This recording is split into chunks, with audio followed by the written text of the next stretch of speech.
할렐루야. 오늘은 6월 15일 수요일 새벽 예배 하나님 앞에 드리도록 하겠습니다. 하나님 아버지, 또 이 아침 은혜의 말씀 앞에 저희들을 불러주시니 감사드립니다.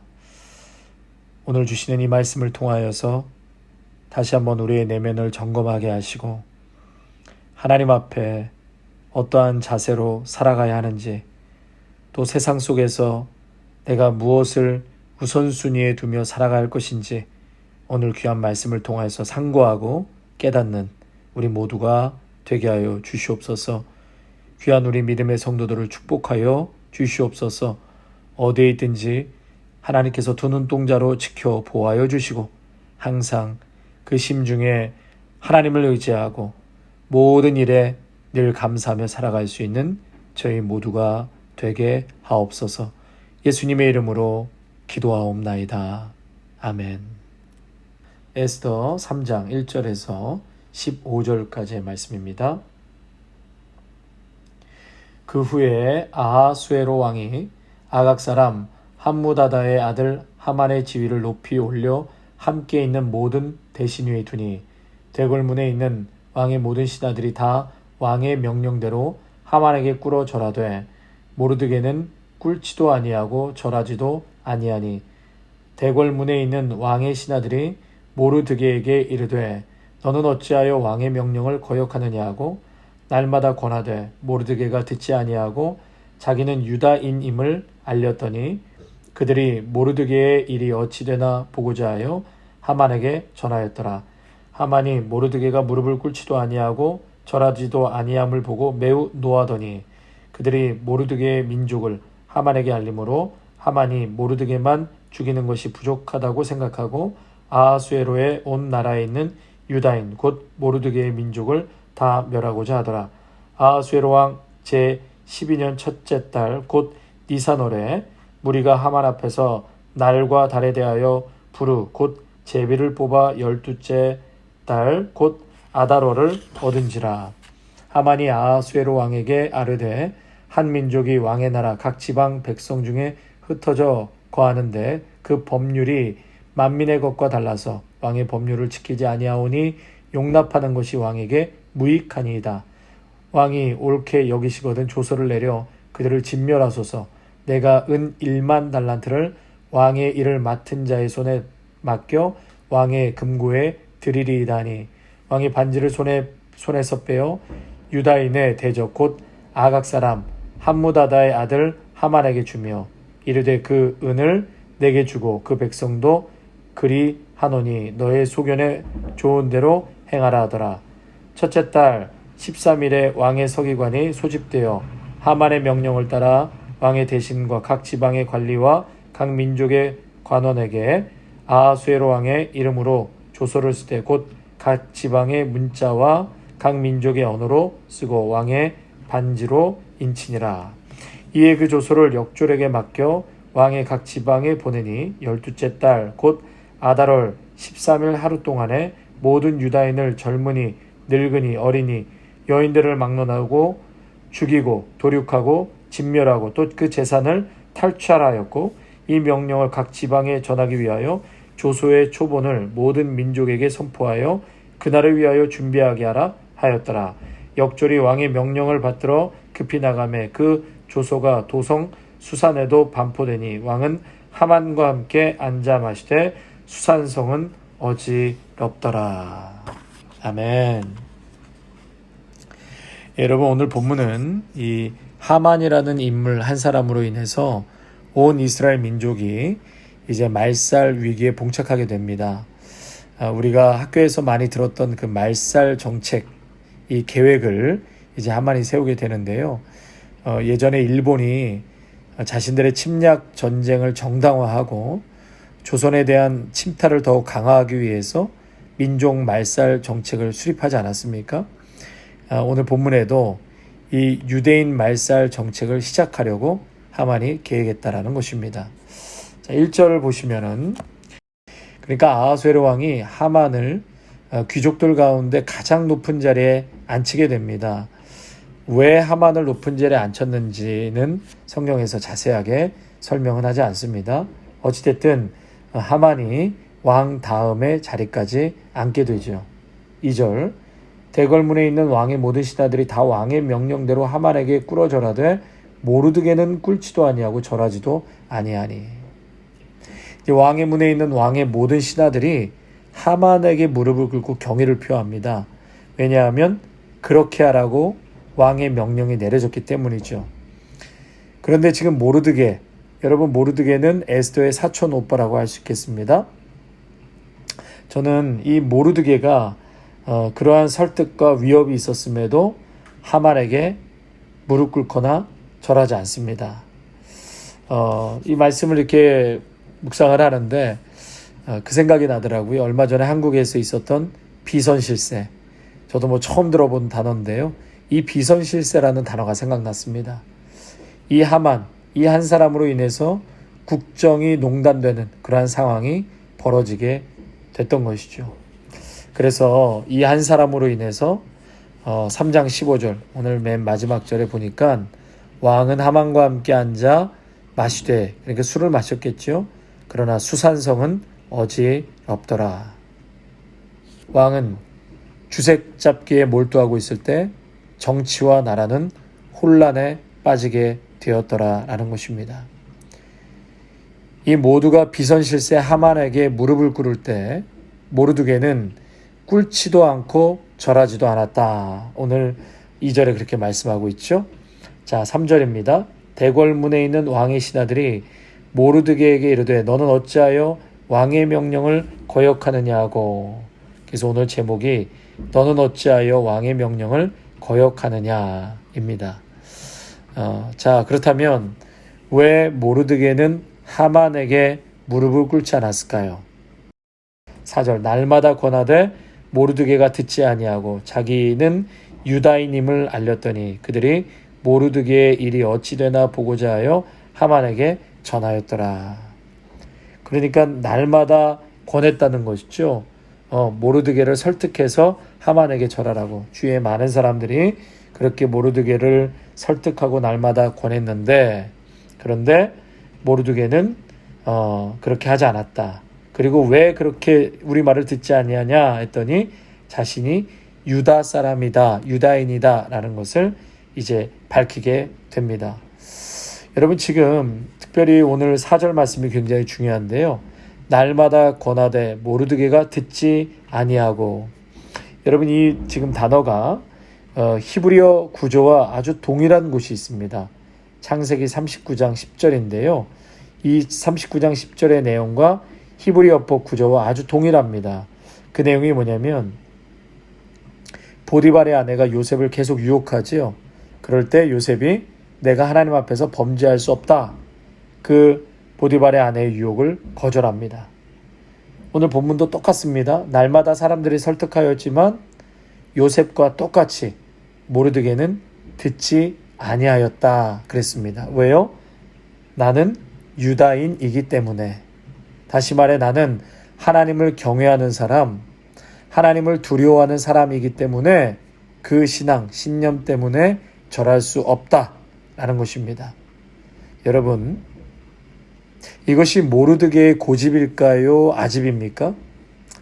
고집과 이 소신의 차이는 이것을 고집해서 내가 유익을 얻어내려고 한다면 그것은 고집이 될 수 있습니다. 그러나 내가 어떤 상황을 맞이하고 불이익이 온다고 해도 내가 감당할 수 있다고 생각하는 것은 주관과 소신이라고 말할 수 있습니다. 나의 신념, 믿음을 지키기 위해서 나는 그렇게 하지 않겠습니다.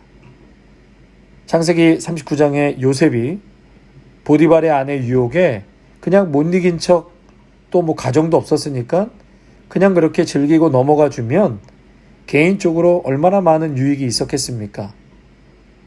초대교회 성도들이 유대교도 믿고 기독교도 믿고 그러면 그렇게 핍박받지 않았습니다. 초대교회 성도들이 왜 핍박을 받게 되었냐면 오직 예수가 그리스도라는 거예요. 이것을 포기할 수 없었습니다. 오직 예수가 그리스도고 구원자이시다. 율법의 완성이시다. 그러므로 구약의 시대는 이제 끝이 났고 오직 예수 그리스도만이 우리의 구원자, 진정한 메시아다. 이 초대교회 성도들은 이것을 딱 붙잡았기 때문에 사자의 밥이 되고 또 카타콤으로 들어가기도 했던 것이죠. 그래서 여러분, 이 고집과 아집이 아니라 본인이 큰 핍박과 고통이 와도 불이익이 와도 타협할 수 없다. 바로 이러한 것이 신념이고 자신의 소신이다라고 말할 수 있습니다. 모르드게는 분명한 이유가 있었습니다. 자신은 하나님을 믿는 사람이기 때문에 절할 수 없다. 성도 여러분, 우리에게도 이러한 영적인 소신이 있으시기를 바랍니다. 우리에게도 날마다 이 모르드게를 설득한 것처럼 우리에게도 이렇게 설득하는 세상의 소리가 있지 않습니까? 날마다 찾아오지 않습니까? 남들이 다 그렇게 사는데 뭐 정직이 밥 먹여주냐? 왜 맨날 너만 예수 믿는 것 때문에 손해봐야 하냐? 왜 맨날 너는 예수님 때문에 참아야 되냐? 나도 좀 모질게 하고 싶고 하고 싶은 말도 좀 다 하고 맨날 당하고 살아야 해? 이러한 세상적인 설득이 참 우리를 유혹하고 그렇게 힘들게 할 때가 분명히 있습니다. 세상살이에 설득당하지 않고 사는 게 쉽지 않습니다. 모르드게처럼 어려운 상황을 분명히 만날 때가 있습니다. 그럼에도 불구하고 성도 여러분, 모르드게가 하만과 소위 세상 말로 이렇게 맞짱을 뜨는 것처럼 여러분 세상과 날마다 맞짱 뜨시기를 바랍니다. 그렇게 하는 것이 쉬운 일이 아닐 것입니다. 그런데 이렇게 말씀을 준비하면서 생각해 보니까 우리 성도님들은 이 삶의 현장에서 매일 이 하만과 싸우고 계신다고 생각이 듭니다. 때로는 넘어지기도 하고 또 자빠질 때도 있지만 성도의 신념을 잊지 않고 살려고 몸부림치며 그렇게 살아가고 계신다고 생각합니다. 그런데 매일 그 맞짱에서 우리가 넘어진다면 그리스도인의 정체성을 분명히 하고 오늘도 성령의 도우심을 간절히 구하며 세상 한복판에서 하만과 같은 그러한 세상과 여러분 날마다 맞짱 뜨셔서 승리하시기를 바랍니다. 싸우셔야 합니다. 오늘도 싸우셔야 합니다. 싸우라고 주님께서는 세상 속에 우리를 심어 넣어주신 것입니다. 그 싸움은 혈과 육의 싸움이 아니라 우리가 배운 대로 말씀과 기도와 십자가로 싸우는 것입니다. 그렇게 될 때 하나님께서는 다 보상해 주십니다. 머리털까지도 세시는 하나님께서 우리의 일거수일투족을 보고 계십니다. 내가 예수님 때문에 또 오늘 주신 말씀 때문에 세상과 타협하지 않으려고 몸부림을 치고 조금은 더 손해보려고 하고 조금은 더 정직하려고 할 때 하나님의 놀라운 위로와 하늘의 축복이 반드시 있습니다. 너는 어찌하여 세상에 무릎 꿇지 않느냐? 너는 어찌하여 세상에 무릎을 꿇지 않느냐?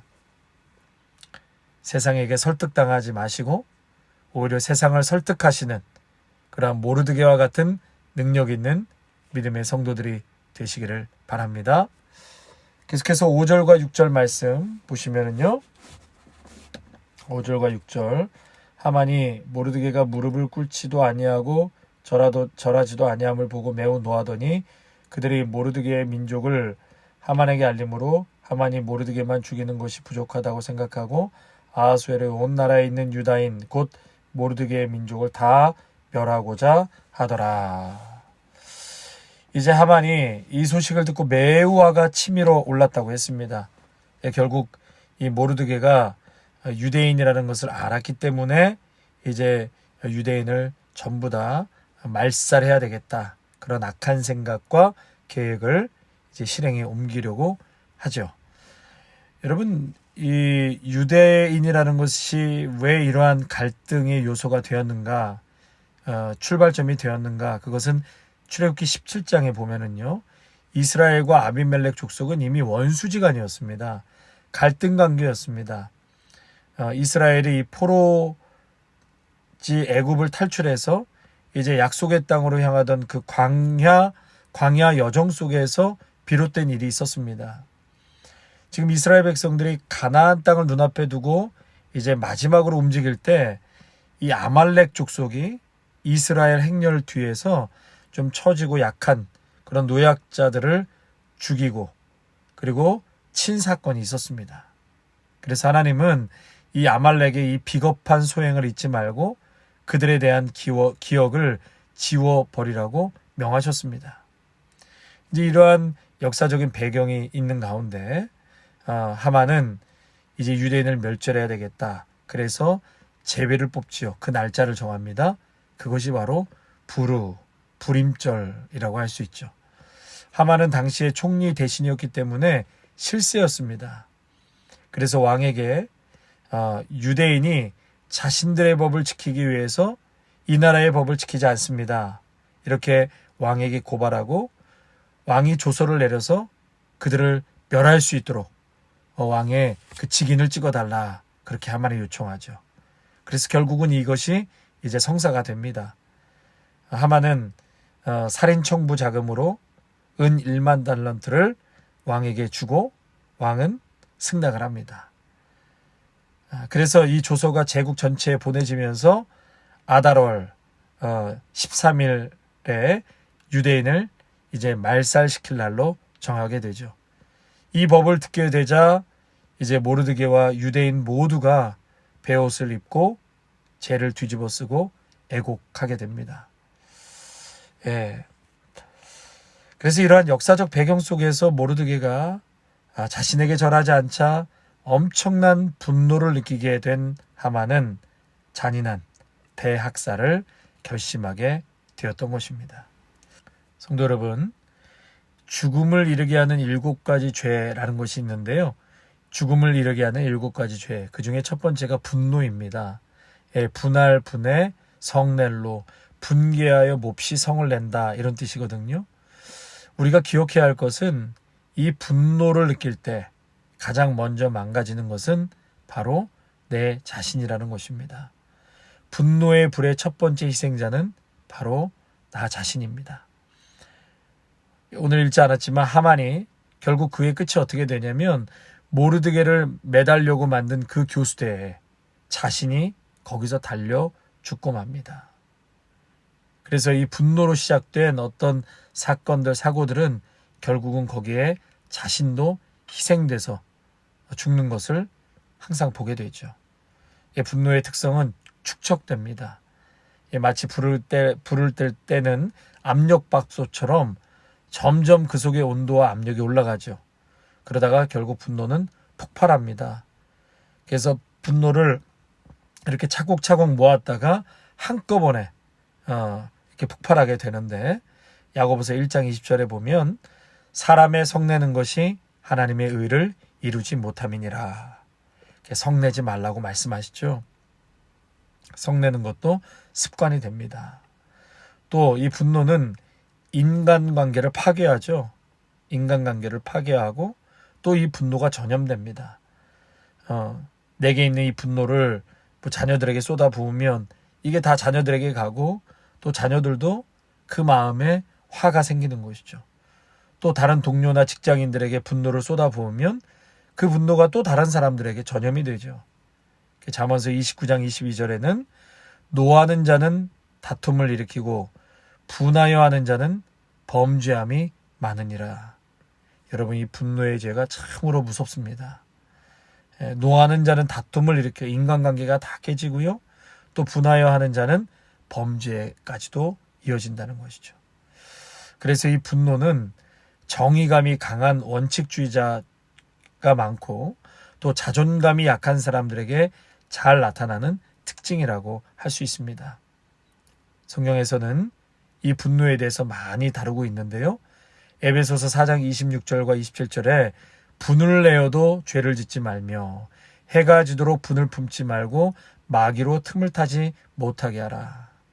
그래서 이 분노를 내가 밤에 잠자리까지 혹은 잠을 자는 그 순간까지도 계속 끌고 가면 전문가들이 그 화, 미움 이런 것들이 우리 기억과 세포에 나도 모르게 다 녹아진답니다. 그래서 성경에서 밤에는 꽃 풀고 자라. 이것은 내가 자는 동안에 나의 세포나 생각이 거기서부터 자유롭게 하라는 것입니다. 그런데 결국은 그렇게 하지 못하면 그 분노가 결국은 내 마음과 영혼의 틈을 타서 결국 그게 마귀가 역사로 이어지게 한다는 것이죠. 이 분노가 그대로 축적이 되면 죄를 짓도록 연결이 되는 것입니다. 그래서 살인과 폭력과 잔인함 등의 번제로 이어지게 된다는 것이죠. 성도 여러분, 오늘도 우리의 삶에 분노를 일으키게 하는 많은 그런 일들이 분명히 있을 것입니다. 그럼에도 불구하고 우리는 예수님을 사랑하고 하나님을 믿는 백성이기 때문에 성경대로 살려고 노력해야 하는 자들입니다. 또 그것이 상대방이 아니라 먼저는 나를 살립니다. 내가 살고 내가 건강해지고 내가 성숙하기 때문에 우리는 오늘도 성경에서 말씀하시는 이 분노의 처리를 우리도 오늘도 순종하고 그때그때마다 여러분 계속해서 처리해 가시기를 바랍니다. 교회에서는 이 분노를 폭발하는 사람이 절대로 지도자가 될 수 없습니다. 하루가 지나도록 계속 또 분을 품지 마시기 바랍니다. 거기에는 용서가 꼭 뒤따르게 되죠. 여러분 용서하십시오. 힘들어도 마음이 깨져도 용서해야 합니다. 그래야 내 영이 살고 내 기도가 하늘에 닿을 수가 있게 되는 것입니다. 용서하지 못하고 계속해서 분을 품고 있다면 먼저는 내가 그 분노의 활로 내가 죽게 되고 또 용서하지 못하면 내 기도가 하늘에 닿을 수가 없는 것이죠. 에베소서 4장 31절과 32절에 너희는 모든 악독과 노함과 분냄과 떠드는 것과 회방하는 것을 모든 악의와 함께 버리고 서로 인자하게 하며 불쌍히 여기며 서로 용서하기를 하나님이 그리스도 안에서 너희를 용서함같이 하라. 아멘. 오늘도 이 귀한 말씀 붙들고 세상 속에서 절대로 굴하거나 절하지 않고 하나님의 사람으로 믿음의 성도의 정체성을 갖고 살아가시기를 축복합니다. 또 분노를 그때그때마다 잘 처리하여서 사랑과 온유가 넘치는 우리 모두가 되어져 가시기를 주님의 이름으로 축복합니다. 아멘.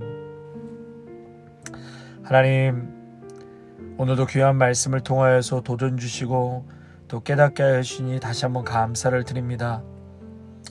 하만의 권위 앞에 모르드게는 절대로 무릎 꿇지 않고 절하지 않았을 때에 주의 많은 사람들이 매일 찾아와서 설득하였다고 하였습니다. 그러면서 그들이 하는 얘기는 너는 어찌하여 왕의 명령을 거역하느냐. 이 질문 앞에 모르드게는 자신의 목숨을 내놓으면서까지 나는 하나님의 사람입니다. 나는 유다인입니다. 하나님 외에 다른 것에 절할 수 없습니다. 오 주님, 날마다 우리 세상 한복판에서 하만과 같이 우리에게 찾아와 우리를 위협하고 머리를 조아리라고 하는 상황들이 얼마나 많이 벌어지는지 모르겠습니다. 하나님, 치열한 삶의 현장에서 오늘도 매일매일 영적 전쟁을 하며 싸워나가는 믿음의 성도들을 축복하시고 하늘의 권능과 하늘의 능력을 더하여 주시옵소서. 그리하여서 이 모르드게와 같이 세상이 머리를 조아리라고 적당히 타협하고 예수 그리스도도 섬기고 세상도 섬기라고 머리를 조아리라고 하는 이 세상의 마귀 같은 메시지 앞에 비록 손해가 있고 아픔이 있고 두려움이 온다 할지라도 모르드게와 같이 하나님 타협하지 아니하고 무릎 꿇지 않는 그러한 이 마지막 남은 구루터기와 같은 믿음의 성도들이 꼭 되게 하여 주시옵소서. 비록 싸워서 넘어질 때도 많고 자빠질 때도 많지만 그렇다고 해서 포기하거나 그저 주저앉아 있지 않게 하시고 매일매일 이 영적 전쟁을 모르드게와 같이 치르며 살아가는 우리 모두가 되게 하여 주시옵소서. 그럴 때 마침내 우리 하나님께서 다 알고 계셔서 우리를 보상하시고 위로하시고 모르드게와 같이 승리케 하여 주실 줄로 믿습니다. 또한 하만이 분노하여서 유대인들을 말살하려고 하는 이러한 극악무도한 하나님 잔인함이 이 분노로부터 시작되었다는 것을 기억하여서 절대로 우리의 마음과 중심에 분노의 이러한 씨앗이 뿌려지지 아니하도록 오늘도 성경에서는 분노에 대해서 많은 것을 우리에게 말씀하고 명령하시는데 하나님 그 말씀대로 꼭 살아가게 하여 주셔서 결단코 우리의 심령에 마귀가 뿌려놓은 이 분노의 씨앗이 자라고 열매 맺지 아니하도록 주님 저희들의 내면을 축복하시고 다스려 주시옵소서. 온유한 마음과 감사와 용서와 사랑으로 가득 찬 성령의 열매로 가득 찬 우리의 심령이 되게 하옵소서. 예수님의 이름으로 기도하옵나이다. 아멘. 이제는 죽기까지 우리를 사랑하신 예수 그리스도의 은혜와 한없는 하나님 아버지의 사랑하심과 성령의 충만하심이 너는 어찌하여 왕의 명령을 거역하느냐. 저는 하나님의 사람이기 때문입니다. 세상과 타협할 수 없습니다. 이러한 고귀한 믿음의 정절을 지키며 오늘도 세상 한복판에서 살아가겠노라고 다짐하는 믿음의 성도들과 가정과 일터와 자녀 위에 아름다운 교회 위에 이제부터 영원토록 함께 하시기를 간절히 축원하옵나이다. 아멘.